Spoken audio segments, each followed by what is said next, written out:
കരാറിലെ ഏറ്റവും വലിയ വിവാദം ഇറാന്റെ പുനർനിർമ്മാണത്തിനായി നൽകുമെന്ന് പറയുന്ന $300 ബില്യൺ നിക്ഷേപ പാക്കേജാണ്.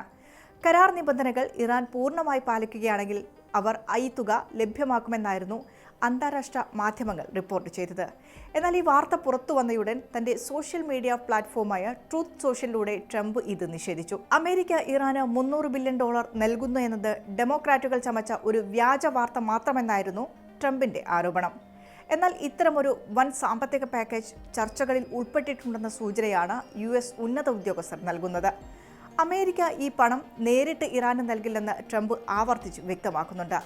ഗൾഫ് രാജ്യങ്ങളുടെയും സ്വകാര്യ നിക്ഷേപകരുടെയും പങ്കാളിത്തത്തോടെയുള്ള ഒരു രാജ്യാന്തര നിക്ഷേപ ചാനലായിരിക്കും ഇത്. ഇതിൽ അമേരിക്കൻ നികുതിദായകരുടെ പണം ഉൾപ്പെടില്ലെന്നും സാമ്പത്തിക ആനുകൂല്യങ്ങളെല്ലാം ഇറാൻ കരാർ പാലിക്കുന്നതിനെ ആശ്രയിച്ചിരിക്കുമെന്നും വൈസ് പ്രസിഡന്റ് JD വാൻസ് വ്യക്തമാക്കുന്നുണ്ട്.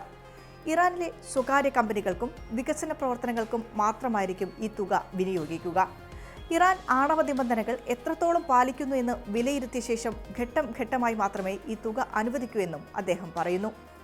ഈ ധനസഹായ പദ്ധതിയാണ് നിലവിൽ കരാറിലെ ഏറ്റവും വലിയ തർക്ക വിഷയം.